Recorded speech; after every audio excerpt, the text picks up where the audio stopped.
Bismillahirrahmanirrahim. Assalamualaikum warahmatullahi wabarakatuh. Waalaikumsalam warahmatullahi wabarakatuh. Amin ya rabbal alamin. Alhamdulillah. Memang seringnya kita ini menyalahkan sesuatu yang ada di sekitarnya. Demam karena kehujanan, gara-gara hujan. Berarti gara-gara Allah menurunkan hujan nih, jadi demam nih anakku. Nauzubillahi min zalik. Tidak boleh seperti itu ya. Kalaupun umpamanya itu demamnya karena hujan, sebenarnya itu hanya petunjuk aja. Hujan itu dingin, kan gitu. Demam itu panas. Sebenarnya kalau bisa saya uraikan itu sebenarnya orang yang terkena demam. Demam ini seluruh tubuh loh ya. Ya, seluruh tubuh Pak. Seluruh tubuh ini panas, menggigil. Itu sebenarnya orang tersebut, kalau ini dewasa, orang tersebut itu dalam menjalankan kehidupan sehari-hari itu penuh dengan kekakuan dan juga emosi. Jadi apa saja pekerjaan sehari-hari, mikir, dalam keluarga, itu sehari-hari bisa aja dilakukan itu dengan emosi, kekakuan, marah, kekakuan, emosi, sehari-hari begitu aja. Nah, disitulah mulai Allah memberikan salah satu penyakit, yaitu demam. Dia mau kena air hujan atau enggak peduli. Jadi ada yang demam nggak perlu kena air hujan, ada demam panggung, nah itu sama, nggak perlu kena air hujan. Kena panggung kalau itu. Demam kalau di panggung. Kadang-kadang ada yang kena angin di pinggir pantai tiba-tiba demam, seperti itu juga Pak Ustadz. Iya, kalau itu ada macam-macam kalau itu. Iya, benar-benar. Karena pada saat dia di pinggir pantai nggak sama istrinya. Pikirannya aneh-aneh. Bisa juga itu Pak Ustadz. Bisa, pikirannya aneh-aneh. Iya. Jadi insya Allah inti sebenarnya dari demam itu orang tersebut kalau melakukan kehidupan sehari-hari, entah berpikir, entah bicara, entah melihat, entah mendengar, entah melakukan pekerjaan, baik pekerjaan untuk mencari rizki maupun pekerjaan di dalam keluarga, mengatur keluarga, ini ada kekakuan, ada emosi, ada amarah, itu aja kuncinya. Nah, kalau itu kan panas sifatnya, kalau mamanya akhirnya dia kena air hujan, dingin, dia demam itu ya normal aja. Jadi berontak aja jinnya terkena air. Terkena air berontak, jadi dia itu bikin masalah yaitu panas. Sebenarnya intinya waktu dia demam, Allah mengizinkan dia terkena demam, itu aja. Itu kalau demam biasa. Ya, kalau umpamanya demamnya karena radang akut, ya itu ya beda lagi ya. Ini demam biasa ya. Demam yang umpamanya tiba-tiba umpamanya ada seorang wanita habis ngelencer naik sepeda motor diantar suaminya. Ngelencer itu jalan-jalan piknik. Jalan-jalan atau piknik naik sepeda motor, ngukur jalan umpamanya. Nah, kemudian dia pulang demam.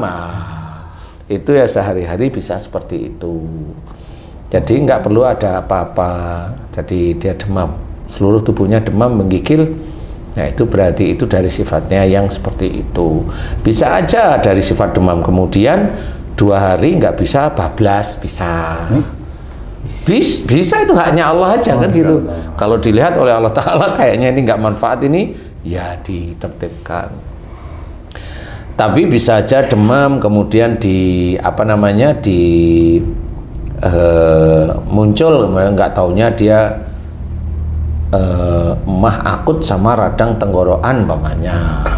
Menurut dokter ya kan macam-macam ya, dikasih obat penurun panas kemudian mulai turun, tapi radang tenggorokannya ya tergantung Allah Ta'ala. Kalau radang tenggorokan itu nanti dimaafkan oleh Allah Ta'ala, ya radang tenggorokannya menjadi sembuh pada waktu itu, tapi besok keluar lagi.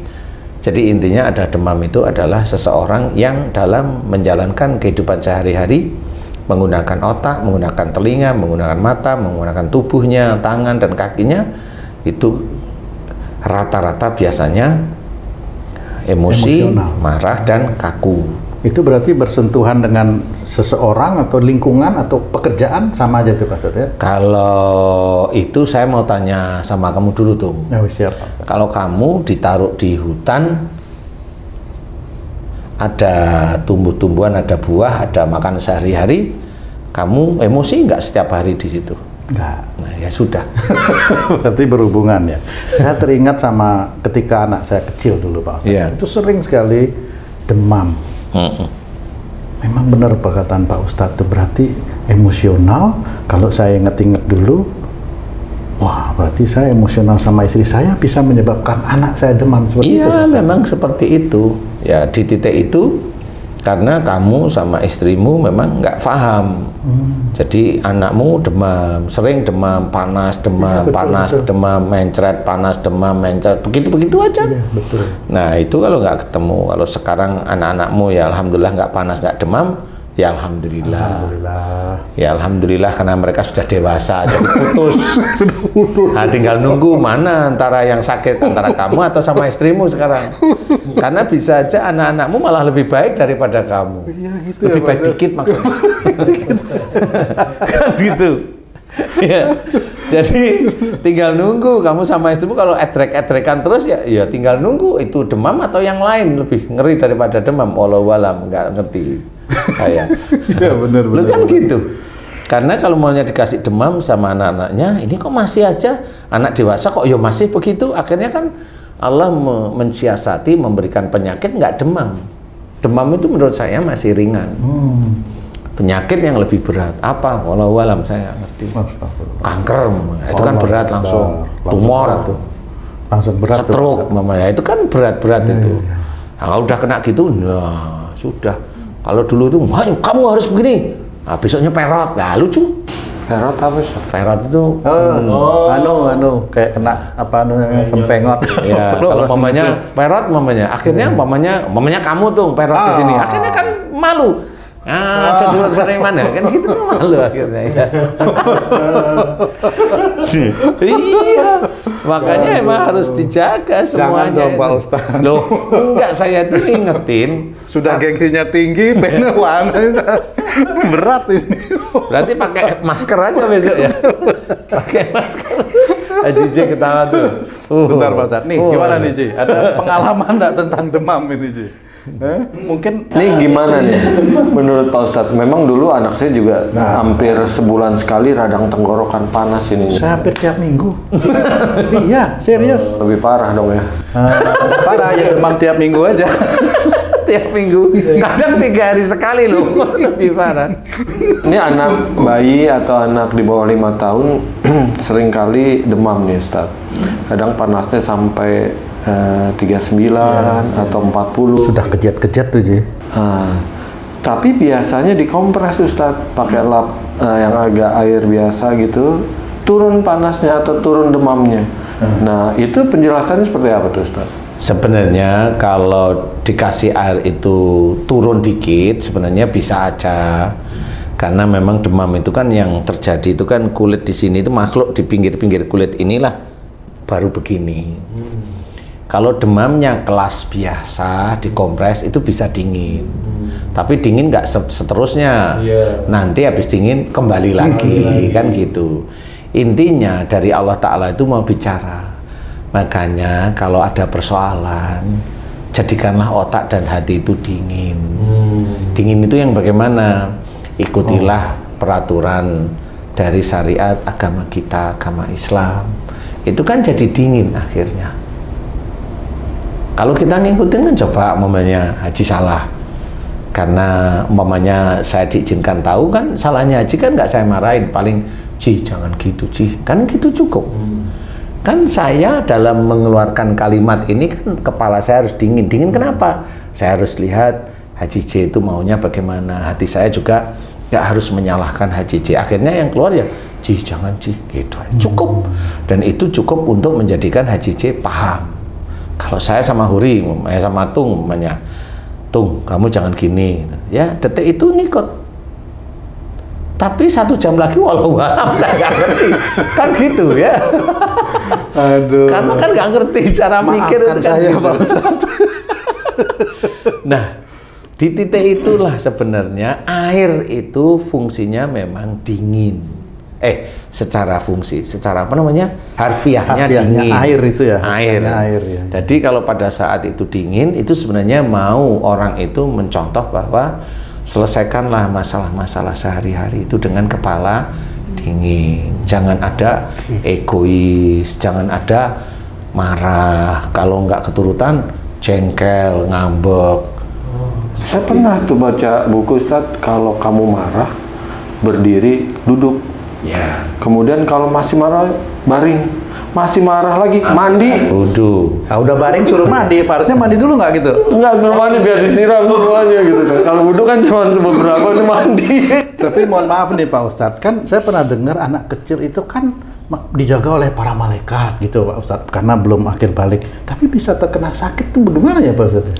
Emang ada tugas malaikat itu, kalau ada penyakit itu malaikatnya itu terus, jangan masuk, kan nggak mungkin. Jadi penjagaan itu bagaimana hubungannya dengan sakitnya anak kecil ya Pak Ustadz? Lah kalau saya tanya, malaikat atid dikirimmu itu kok lebih sering nyatet itu gimana itu tuh? Kok saya jadi lebih sibuk daripada roket gimana tuh? Kan kamu dijaga sama malaikat atid, dijaga sama malaikat rokib, hafazah di depan maupun di belakang. Yang namanya dijaga itu sebenarnya malaikat itu menjaga manusia karena perintah Allah. Bukan yang namanya dijaga oleh malaikat itu menjaga agar kita itu ditamengi oleh malaikat. Lah emang lu siapa? Nabi bukan, saudara Nabi bukan. Ya. Ya, keluarga apalagi lah ya. Semua manusia itu dijaga oleh para malaikat. Oh, yang non Muslim aja tetap dijaga. Loh, non Muslim itu kalau dia bekerja dapat rezeki emang nggak dikasih sama Allah Taala? Kasih. Lah ya sudah. Karena banyak persepsi Ustadz yang namanya dijaga kayak security gitu Ustadz. Kalau ada orang mau jahat sama dia dilindungi gitu loh. Ya itu kan cara mikir orang-orang yang tidak terlalu paham. Keliru ya selama ini. Karena selama ini selalu dijejali, umpamanya baca surat ini ayat sekian sampai sekian nanti dijaga 70.000 malaikat. Maksudnya itu opo gitu. Itu Habis terus dijaga terus nggak sholat terus masuk surga gitu, nggak bisa. Awang ada yang ngomong seperti itu, emang orang itu pernah lihat malaikat itu menjaga kan? Kan harus difikirkan seperti itu. Tidak bisa. Jadi kalau memang doa orang-orang yang taat, beriman dan taat kepada Allah Ta'ala didengar pada malaikat, diteruskan oleh Allah Ta'ala, itu bisa. Tapi kalau doa orang yang asal-asalan ya imannya nggak kuat ya malah didengar sama para jin, setan dan dajjal dan sebagainya sebenarnya. Makanya hartanya kadang-kadang istijrod. Itu orang nggak paham. Nah, disinilah yang harus kita mengerti bahwa jangan berpikir kalau dijaga malaikat itu kayak security. Enggak. bukan ya Pak Ustadz. Enggak ada dalilnya seperti itu. Enggak jaga malaikat itu malah harus takut. Harus takut. Karena kalau malaikat itu jaga banyak-banyak emang nggak lebih rinci lagi daripada rokib sama atid kan gitu aja. Waduh. Bener ya. Gimana sih coba? Apalagi selalu ditemenin malaikat Israel ya. lebih ngeri lagi kita. Ji, jangan nakutin Ji, udah banyak kejadian nih. Iya, jadi istilahnya malaikat Israel pun bergerak atas izin Allah pasti.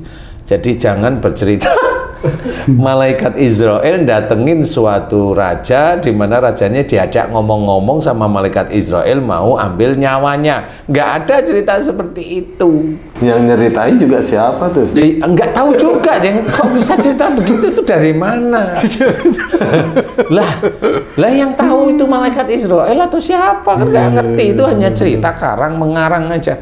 Enggak, malaikat Israel itu sudah kita tahu namanya umur itu tidak bisa dipanjangkan atau dipendekkan. Kalau sudah titik malaikat Israel itu datang, itu nggak bisa dipanjangkan dan tidak bisa dipendekkan. Kalau umurnya itu malaikat Israel tidak ditulis oleh Allah Ta'ala untuk mengambil, masih bisa kemungkinan oleh Allah Ta'ala itu dipanjangkan atau bahkan dipendekkan. Kan tergantung ya. Nggak ada nego ya, nggak ada nego ya Ustaz ya? Nggak ada nego, tapi memang Allah langsung menurunkan. Umpamanya contoh dari mamanya dia itu mamanya kurang ajar ini itu, kemudian dia kembali ke jalan Allah Ta'ala yang harusnya umpamanya dia matinya itu besok ketabrak truk umpamanya. Kalau dia bertobat, dia bertobat benar karena apa? Nggak taunya dia sering mendengarkan azan, awalnya ya begitu-begitu itu mendapatkan hidayah, kemudian dia cepat-cepat bertobat kepada Allah Ta'ala. Nah, takdir dia ketabrak truk nggak jadi oleh Allah Ta'ala karena dia sudah bertobat, mohon ampun dan sebagainya, bisa saja ditunda oleh Allah Ta'ala. Yang harusnya ketabrak truk bulan depan, nggak taunya ketabrak truk tahun depan. Nah, nggak taunya pada saat itu dia berubah terus, nah, kan akhirnya ditunda terus. Kemudian dia akhirnya bertobat. Kenapa ketabrak truk? Karena dulu dia suka ngancam orang tuanya, kalau nggak dikasih uang diancam. Diancam terus. Nah, akhirnya dia ngerti, dengerin nasihat-nasihat kita, oh nggak boleh dia minta maaf sama orang tuanya terus setiap hari. Akhirnya yang ketabrak truk dihapus oleh Allah Ta'ala, diganti keserempet sepeda motor mamanya. Karena dia belum punya istri, diganti yang nyerempet sepeda motor anak mahasiswi. Jadi kenalan. Malah nggak taunya yang diserempet itu tung. Maunya diserempet kali itu. Nah, sebenarnya cara Allah itu yang seperti itu. Saya bercerita memang ini hanya menjadi istilahnya gambaran saya. Jadi Allah itu akan merubah takdir itu jelas. Jadi kalau kita atau orang itu berubah, Innallaha la yughayyiru ma biqaumin hatta yughayyiru ma bi anfusihim. Itu jelas, itu manusia disuruh berubah. Nah, takdir itu nanti akan dirubah oleh Allah Ta'ala dan kita tidak pernah tahu. Seperti itu. Jadi harus kita belajar bagaimana jangan kesengsem dengan baca ini nanti dijaga 7.000 malaikat, dijaga 100.000 malaikat, dijaga. Terus maksudnya mau kemana ini? Kalau udah dijaga ini mau kemana ini, kan gitu ya? Sebenarnya bukan malah tambah berani, malah sebenarnya tambah takut gitu ya maksudnya, karena kan malaikat dijaga itu malah ngelirik. Mau apa nih orang nih? Kan? Bener ya. Emang saya bisa dibayar sama dia kan gitu ya? Sebenarnya malaikatnya hanya patuh pada perintah Allah, bukan patuh pada kita. Jaga sebagai security gimana caranya? Ya kan gitu. Jadi jangan dibodohi dengan hal-hal yang seperti itu. Tetaplah kita berbuat baik lillahi ta'ala, itu Allah yang menjaga. Maksudnya Allah menjaga itu, loh kan bukan malaikat. Wallahualam, saya nggak tahu. Allah yang menjaga itu karena memang ketulusan kita di dalam melakukan perbuatan baik. Kalau mamanya kamu ketulusan kamu di dalam melakukan perbuatan tidak baik, ya itu tulus namanya. Astagfirullahaladzim. Itu malaikatnya beda yang nyatet nanti ya. Haji C, ketulusan Haji C untuk mengantar jalan-jalan mamanya. Nah, itu tetap dicatat satu persatu. Ketulusan, amin. Yang mana dulu nih? Terserah, itu kan ketulusannya kita aminin dulu. Nah, di titik karena ada seorang anak yang demam tadi, ya di situ orang tuanya, kalau anak ini belum akil balik, orang tuanya senantiasa uring-uringan, marah, nggak cocok, berantem, begitulah. Nah, ini yang akhirnya, kenapa anak yang pada waktu itu diberi demam oleh Allah Ta'ala? Kan anak nggak punya dosa. Memang, anak memang nggak punya dosa. Cuma karena orang tua itu punya anak kecil, yang biasanya itu dinomorsatukan di dalam pemeliharaan, di dalam pengawasan. Dia seneng lihat anaknya, dia ini lihat anaknya, dia bangga begini, seperti itu, ada unsur bangga. Seneng lah, maksudnya seneng aja, belum ke arah bangga, seneng. Jadi dia perhatikan anaknya. Nah, kalau dia perhatikan anaknya, Allah itu memberikan anaknya demam, siapa tahu orang tuanya faham. Nah, selama ini banyak sekali orang tua, khususnya yang Muslim, nggak paham. Saya itu juga pernah. Nah, nggak cuma kamu, banyak temennya yang gitu, nggak paham. Karena apa? Ya begitulah. Apakah itu nanti dosanya diampuni pada saat itu? Lah, kamu pernah mohon ampun nggak? Diinget-inget, kayaknya belum. Ya emang belum pernah. Belum ada yang dimohon, belum ada yang diampuni. Nah, itulah yang harus diselesaikan. Sehingga jangan sampai anaknya sudah dewasa, atau akhirnya dosa ini kan tetap dibawa oleh masing-masing. Dibawa oleh masing-masing orang tuanya. Nah, itulah tadi saya bilang, bisa aja besok jadi kanker, bisa aja besok jadi tumor, bisa aja besok jadi stroke, bisa saja besok jadi skiso, bisa aja macam-macam cara Allah itu. Karena tidak patuh pada perintah Allah seperti itu. Makanya kita harus belajar, kekurangan itu memang harus kita mohonkan ampunan kepada Allah Ta'ala, kemudian belajar untuk jangan mengulang lagi seperti itu. Ustaz, bagaimana menurut Ustaznya seorang ibu yang habis melewati suatu tempat yang agak seram, tiba-tiba anaknya sampai rumah tuh panas, Ustaz? Apakah Bisa. itu ada makhluk? Bisa ada makhluknya. Bisa. Yang nangis gitu? Bisa. Karena dia ditempelin. Si makhluk ini suka aja sama anaknya, nggak taunya anaknya memang punya ilmunya dari orang tuanya. Nah, ini makhluk ini nempel aja. Jadi mengatasinya? Ya dimohonkan ampunan aja makhluk yang suka pada anaknya. Biasanya kan dibawa ke orang pintar tuh, Ustaz. Nah, malah musyrik. Didoain aja biasa, ya Allah, jika anak saya diganggu oleh jin, aku mohon kepadamu, ampuni keinginan jin, ampuni kemarahan jin yang mengganggu anakku, ampuni kemarahan, ampuni keinginan, ampuni apa aja, ampuni ya Allah, lepaskan dia ya Allah, amin amin ya rabbal alamin, muji Allah. Itu lepas kok nanti. Nggak ada yang aneh-aneh sebenarnya. Doa aja yang baik. Kalau memang itu perkiraannya dari jauh, kemudian pulang-pulang kok betul. anget panas mamanya ya. Kalau dalam kondisi orang tuanya nggak ribut loh ya, itu bisa aja terjadi. Insya Allah. Terus untuk ilmu yang ada di anak tadi, memang ditempeli jin karena ilmunya atau memang karena apa sebenarnya? Biasanya karena ilmunya. Rata-rata karena ilmunya ya. Karena ilmunya si jin itu tertarik.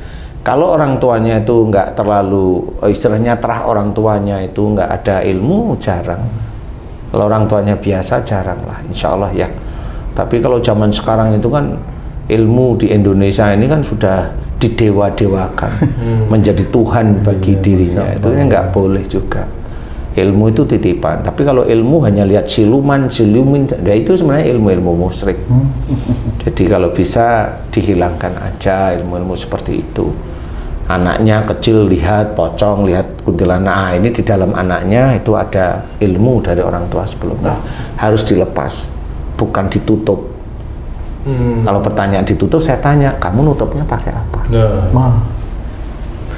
Gitu ya. Pakai ilmu lagi nutup. Kan gitu. Iya.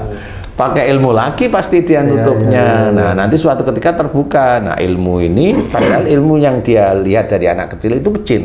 Nah, ilmu yang ditutup itu lah kok dia bilang malaikat, tapi kok nggak bisa menguasai jin yang bisa melihat jin lagi. Nah, berarti ilmumu ya sama. Ilmunya orang-orang itu ya jin sebenarnya. Seperti itu. Nah, kalau kita doa kepada Allah Ta'ala, gimana caranya Allah? Walau kita nggak ngerti. Bagaimana Allah itu menyelesaikan? Nggak ngerti. Ya, saya pun juga nggak ngerti. Ya alhamdulillah dikasih kesembuhan ya alhamdulillah itu. Itu dari Allah, bukan dari kita. Doanya juga baik kok. Seperti itu. Mudah-mudahan kalau memang yang demam itu dewasa, belajarlah untuk tidak mudah emosi, marah, kaku di dalam menjalankan kehidupan sehari-hari. Kalau panasnya di tenggorokan, jangan mudah emosi dan marah dalam tenggorokan. Kalau di sini, jangan mudah mikir, kemudian agresif, kemudian emosi, kemudian jengkel, ya jangan. Kalau panasnya di sini, itu keyakinan yang salah, tapi diyakini benar ya, nggak boleh. Kalau anak jelas perkelahian antara orang tua laki dan perempuan. Saya anggap perkelahian bukan pukul-pukulan ya, pertengkaran lah ya, insya Allah seperti itu. Jadi mohonkan ampunan ya seperti itu kepada Allah. Mudah-mudahan nanti Allah mengampuni. Amin. Wallahu a'lam. Amin.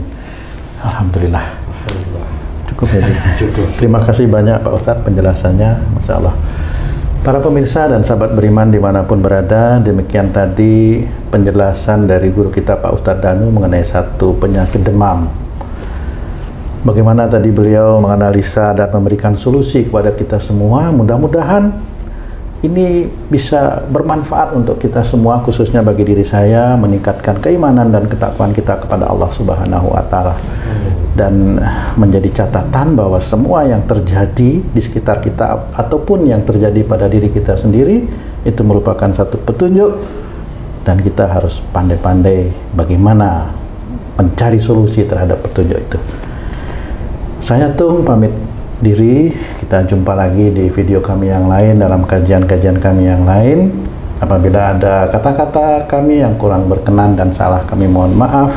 Wassalamualaikum warahmatullahi wabarakatuh. Waalaikumsalam warahmatullahi wabarakatuh. Alhamdulillah. Alhamdulillah.